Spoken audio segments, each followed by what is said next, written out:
एक बार का वाकया याद आ गया। हम दोस्तों के साथ एक पहाड़ी के मंदिर के पास गए थे। मतलब पहाड़ी थी और बहुत स्ट्रक्चरल पहाड़ी नहीं थी।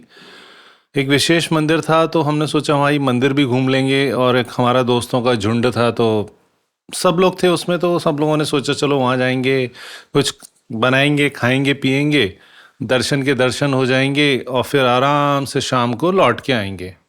और वो वियावान जगह थी, जंगल के पास थी। तो पहाड़ी पे गिट्टियां थी छोटी छोटी, तो भैया दोस्तों के साथ गए। चढ़ने में बड़ी परेशानी हो रही थी, मतलब इस वजन के साथ उतना तो नहीं थे तब, लेकिन फिर भी भैया चढ़े कैसे भी करके यार, पहुंच जाएं यार ऊपर तो भैया दर्शन कर लेंगे। अब जैसे तैसे मरते मारते रोकते रोकाते पहुंच गए पहाड़ी पे। दर्शन वर्शन किए वहाँ पे, सोचा कि यार कुंड है तो कुछ लोगों ने सोचा कि वहाँ पे नहा लेते हैं, दोबारा नहा लेते हैं। भाई नहा लिए, लोगों ने कपड़े वपड़े अपने धोने शुरू कर दिए, और वो सारी वही हंसी ठिठोली और वो सब चीज़ें चालू थी मित्रों के बीच में। अब वो सब कुछ चल रहा था, बड़ा आनंद वाला समय था, क्योंकि ऊपर चढ़ते चढ़ते थक भी चुके थे, तो भाई सोच रहे थे थोड़ा सा बैठते हैं, अब आराम से उतरेंगे, क्योंकि धीरे धीरे उतरना था। उतनी तेजी से आप उतर नहीं सकते, वरना गिट्टियों पे पैर आपका पड़ेगा तो आप फिसल जाएंगे, गिरने की भयंकर आशंका है। चूंकि वो जंगल के पास था तो कटीली झाड़ियां थी पहाड़ी पे। अब ये सब वाकया चल रहा था, अचानक से ऐसा महसूस हुआ कि भाई मधुमक्खी कहीं से भिनभिनाती हुई आ रही हैं। ऐसा लगा कि दो चार मधुमक्खी आ रही हैं। अब पुराने जो भी खंडहर, जो भी किले, मंदिर जितने भी हैं, क्योंकि हमारे यहाँ उतनी अच्छी व्यवस्था तो रहती नहीं है भारत में, आर्कियोलॉजिकल सर्वे ऑफ इंडिया की बात ना की जाए तो ज़्यादा बेहतर है। तो इतने इतने प्राचीन धरोहर हमारी जो हैं वो ऐसी ही पड़ी हुई हैं बिना रख रखाव के, जबकि उनमें अद्भुत चीज़ें छुपी हुई हैं उसके बावजूद। तो वहाँ पे ऐसे जानवरों का, चमगादड़ों का, मधुमक्खियों का, ऐसे जीवों की मात्रा प्रचुरता में पाई जाती है। तो भैया कहीं कोई छत्ता था, जैसा कि हमको आगाह भी किया गया था। वहाँ पे जो भी दो चार लोग थे, जो भी पुजारी वगैरह थे, उन लोगों ने बोला था कि भाई यहाँ पे जरा ध्यान रखना, उनको छेड़ना मत। बोला जाता है कि भाई मधुमक्खियों को छेड़े नहीं। तो धुआं हुआ तो हमने नहीं किया था, लेकिन पता नहीं जाने कहाँ से कैसे कुछ हुआ और वो मधुमक्खी भिनभिनाना चालू हो गई। मतलब जंगल की जहरीली मधुमक्खियां जो काट लें तो आपको आनंद आ जाए पूरा। तो भाई जब मधु ऐसी भिनभिनाहट चालू हुई तो आशंका होना चालू हुई कि यार अब बहुत सारी मधुमक्खियों का हमला हमारे ऊपर होने वाला है। तो हम लोगों ने भी, दोस्तों ने भैया कहा आओ देखा ना ताओ, कि भैया आवाज़ लगाना चालू की कि भागो भागो जो भी जहाँ पर है। अब भागना ही केवल एकमात्र उपाय बचा है अपनी जान बचाने के लिए, क्योंकि और कोई तरीका नहीं है। वो कुंड का पानी भी इतना नहीं था, और हमको मालूम भी नहीं था भाई इनसे बचाव का तरीका क्या है। हमको यही समझ में आया कि भैया अब हमला हो रहा है, जितनी तेज भाग सकें भागें। लेकिन बैक ऑफ द माइंड ये भी चल रहा था कि भाग के जाएंगे किधर, क्योंकि अगर पहाड़ी पे तेज भागेंगे और तो हम गिरेंगे औंधे मुंह, और उससे ज़्यादा चोट लग जाएगी, और फिर मधुमक्खियां काटेंगी वो अलग। मतलब समझ में आना बंद हो गया था। लेकिन अब होशो हवास खो चुके थे, तो भैया चलो भागो। एक भागता है तो फिर उसके पीछे 10 लोग भागते हैं। वो ये मतलब भीड़ का तो भीड़ तंत्र की यही मानसिकता होती है कि एक ने कह दिया करो तो फिर सब करना शुरू कर देते हैं। तो वहाँ पे और भी ऐसे ग्रुप आए हुए थे, वहाँ पे भगदड़ मच गई। और हम इतने थके मांदे थे कि भाई अगर मेरे से कोई कहता कि भाई रुक जा चलते हैं, बार बार हम लोग जब वहाँ बैठे हुए थे मधुमक्खियों के इस कांड से पहले हम लोग बैठे हुए थे, तो मैंने कहा भाई मैं तो लेटना चाहता हूँ। ऐसा कई दोस्तों ने बोला भैया कि थोड़ी देर आराम करते हैं यार, लेटते हैं फिर चलेंगे यार आराम से, क्योंकि खा पी लिया था थोड़ा बहुत तो भैया और आलस आ रहा था। अब फाइनली हम लोगों ने सोचा कि अब कुछ नहीं हो सकता, सब कुछ छोड़ो। जिसने कपड़े छोड़े, किसी ने कुछ छोड़ा, किसी ने चप्पल जूते छोड़े, किसी ने मतलब जिसके जो समझ में आया उसने भागना शुरू किया। हमने भी भागना शुरू किया। आओ देखा ना ताओ, भागते रहे बिना ये सोचे कि भाई किस दिशा में जा रहे हैं, कहाँ जा रहे हैं, पता नहीं, बस भागे जा रहे हैं। अब ऊपर वाले का आशीर्वाद रहा कि भाई पैर नहीं फिसला, जबकि चढ़ने में इतनी परेशानी हो रही थी कि भाई बार बार पैर फिसल रहा था। लेकिन अब हम तेज दौड़ रहे थे उसी पहाड़ी पे, अपने अपनी अपने उससे मधुमक्खी काट न लें उस भय से। ग्रसित होकर और भागे चले जा रहे थे। और अब उसके बाद जो भी हुआ, लेकिन नीचे जब हम पहुंचे पहाड़ी पे और देखा तो अमूमन चीज़ें ठीक थी। हाँ, मधुमक्खियों की स्पीड मतलब आपके भागने से तो ज़्यादा ही होती है क्योंकि वो उड़ती हैं, लेकिन वो उसके अलावा चारा नहीं था उस टाइम पे कि कोई क्या रहता था कि भैया तुम्हें ये कर लेना चाहिए था, वो कर लेना चाहिए। भैया जब मुसीबत पीछे पड़ती है ना, तब कुछ समझ में नहीं आता। तब केवल एक ही चीज़ लगती है कि अभी नियरेस्ट एस्केप क्या कर सकते हैं हम इससे बचने के लिए। उस टाइम पे बाद में बिल्कुल बैठ के चिंतन मनन करके आप लाखों ज्ञान दे सकते हैं उस अवस्था के ऊपर, उस घटना के ऊपर कि भाई ये कर लेते तो बेटर रहता, ये कर लेते तो बेटर रहता, ये किया जाना चाहिए था, तुमने फालतू में ये किया। तमाम तरीके की बहुत सारी सलाहें बाद में सोची जा सकती हैं और बहुत सारे उपक्रम निकाले जा सकते हैं बाद में, लेकिन उस वक्त तो अच्छे अच्छे तुर्रम खां बुद्धिजीवियों को समझ में आना बंद हो जाता है कि भाई अब करें तो करें क्या।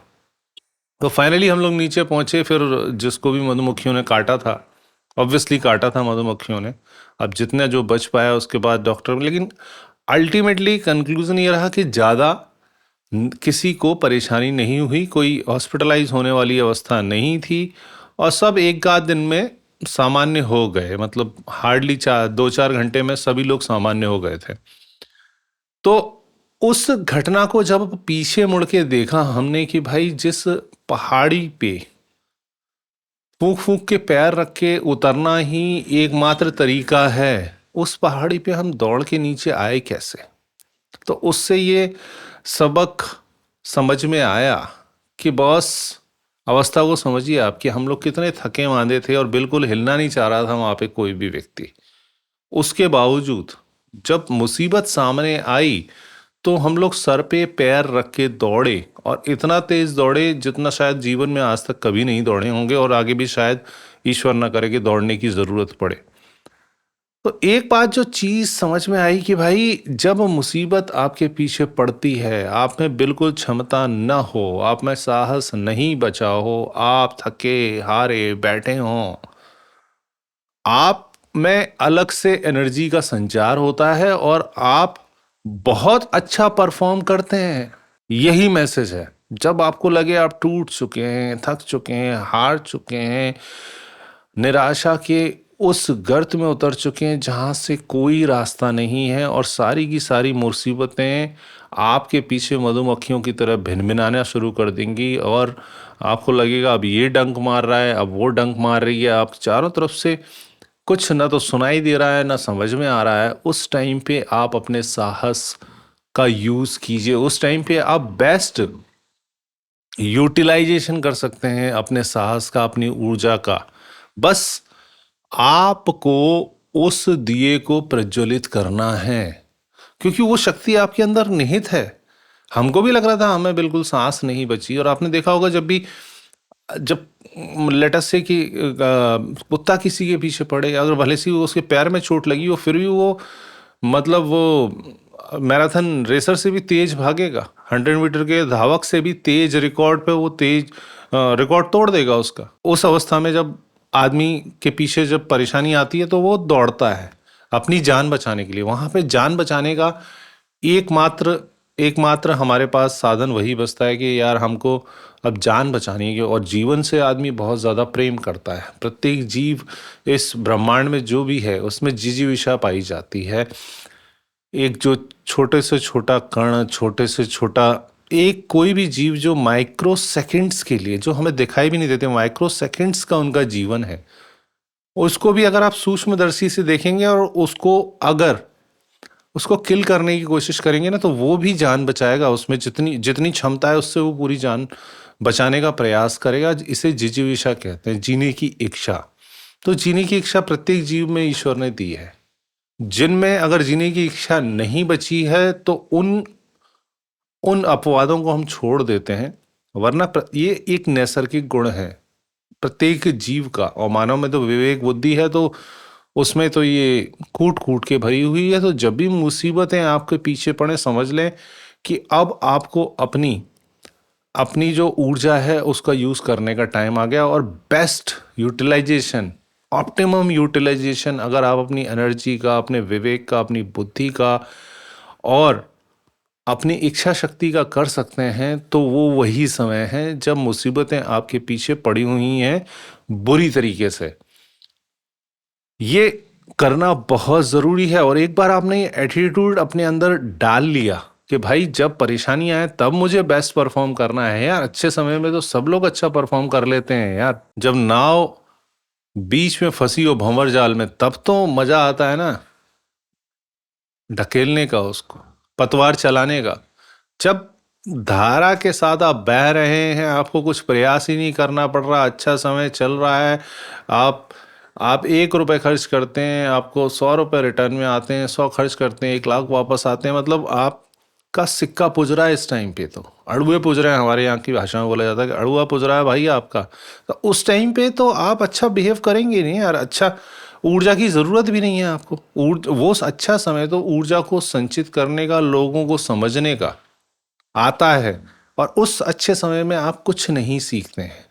बुरा समय जब आता है तब आपकी शिक्षा चालू होती है, कूट कूट के आपको सिखाया जाता है कि भैया फिर अच्छा समय जब आएगा तब आप ये चीज़ें सीख लीजिए उसके लिए, नहीं तो फिर से आप पागलों की तरह व्यवहार करेंगे। क्योंकि जब अच्छी चीज़ें आती हैं, अच्छा समय चलता है, तो आदमी की मति भ्रमित हो जाती है, वो अच्छे बुरे में भेद करना बंद कर देता है, अपनी ऊर्जा को यूज़ करना ही बंद कर देता है, बल्कि बुरी संगतियों में और बुरे प्रकल्पों में घिरता चला जाता है।